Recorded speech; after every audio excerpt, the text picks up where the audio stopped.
Oh là, la famille, 21 jours. Quoi, ça t'excite? Bah oui, 21 jours, c'est le nombre de jours où mon bouton va rester encore sur mon front là.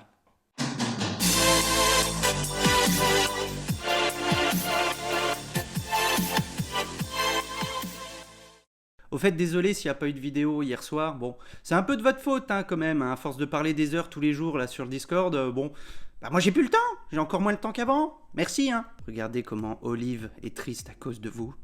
Elle vous juge, elle vous boude. Qu'est-ce que tu fais? Qu'est-ce que tu fais? Bah, qu'est-ce que tu fais?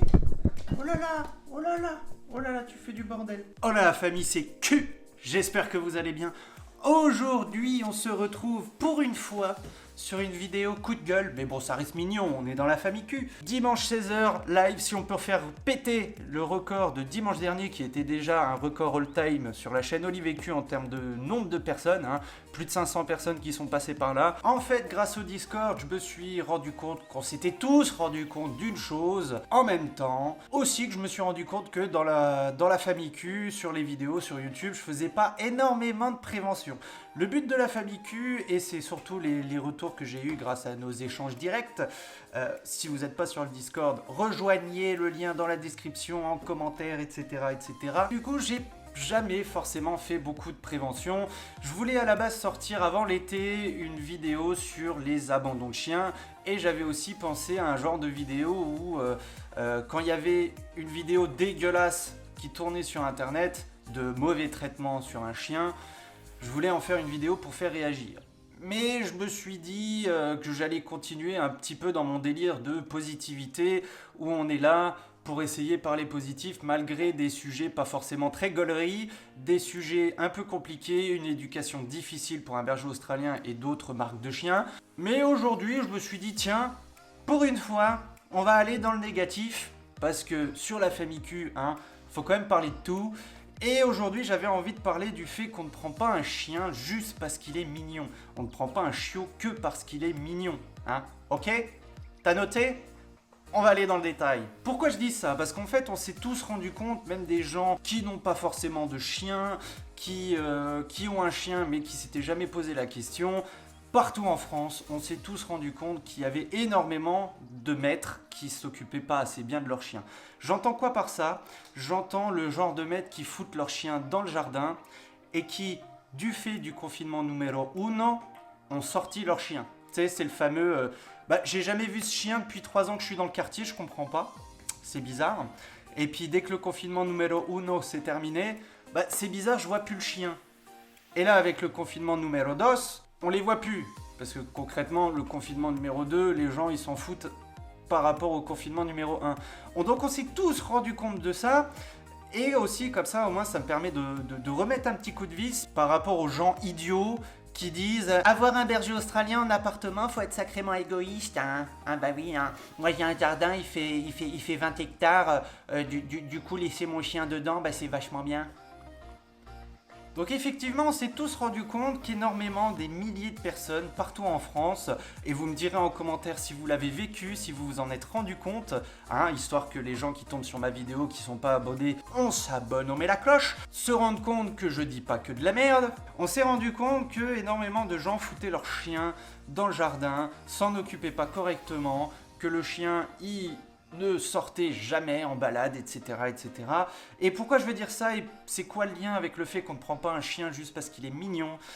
C'est parce que quand on décide de prendre un chien, peu importe la race, que ce soit une race exigeante en termes d'activité, mais là, ce que je dis, c'est encore pire, il faut encore plus le prendre en compte, mais peu importe la race, même un carlin, un petit chien, pas extrêmement endurant comme un berger australien, a besoin de sorties, de voir des choses, de découvrir le monde. Un chien, c'est pas fait pour être enfermé dans un endroit, bien qu'il soit vaste, il en a rien à foutre le chien, ça ne sert à rien pour sa tête, dans sa tête, ça n'a aucun intérêt. On ne prend pas un chien que parce qu'il est mignon, c'est mignon quand c'est chiot, mais quand ça grandit, rien que quand c'est ado, ça a beaucoup de besoins, et en plus c'est terrible, un ado c'est terrible, ça fait potentiellement plein de conneries, même si vous vous en occupez des heures et des heures chaque jour. Alors imaginez un berger australien ado qui n'a aucun de ses besoins remplis. C'est un délire, un délire. Avant de prendre un chiot qui deviendra donc adulte avec un besoin de dépenses physiques et mentales. Réfléchissez bien les gars, vous réfléchissez bien. On ne prend pas un chiot en sachant qu'on est des gros flemmards et qu'on ne va pas s'en occuper. Si seulement demain, c'était possible que plus personne ne prenne un chien alors qu'ils vont pas s'en occuper, déjà le monde canin se porterait à merveille. Peu importe les erreurs, peu importe les fails, peu importe les complications, peu importe les difficultés, ce serait déjà assez extraordinaire. Malheureusement, je connais l'être humain, je sais que ça va pas s'arrêter. Qu'il y aura toujours des gens qui vont prendre un chien parce que c'est joli, parce que c'est mignon, ça ressemble à un nounours, c'est cool, on va le prendre dans les bras, on va pas s'en occuper correctement. Et ça donnera que deux possibilités à la fin. Soit la personne, tant pis, elle va pas s'en occuper correctement, ça va donner un chien merdique, un chien mal éduqué, et c'est triste pour lui. Et du coup, il va avoir une vie de merde parce qu'il sera enfermé dans un jardin, il va passer son temps à aboyer, il va se faire gueuler dessus par son maître parce qu'il aboie. Gros, normal, tu t'en occupes pas. Il fait ce qu'il peut avec ce qu'il a autour de lui. Et la seconde possibilité, c'est qu'il va se faire abandonner. Le nombre de personnes qui abandonnent leur chien une fois adultes, au bout de 1 ou 2 ans, il est énorme, c'est parce qu'ils s'en sont mal occupés.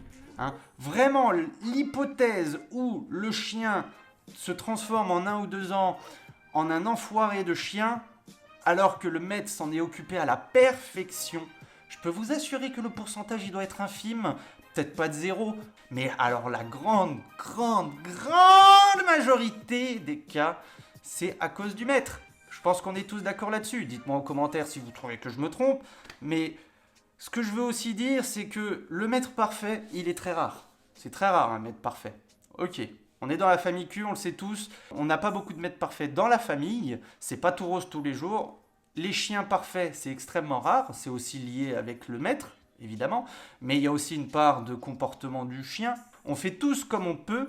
On fait tous ce que l'on peut pour que le chien devienne un chien relativement bien éduqué, peut-être pas à la perfection, mais au moins, il faut que le maître fasse des efforts. Je suis désolé, quand on prend un chien, il faut savoir un minimum de choses dessus, on n'est pas obligé de tout savoir. Même sur le Discord, des gens en apprennent encore tous les jours.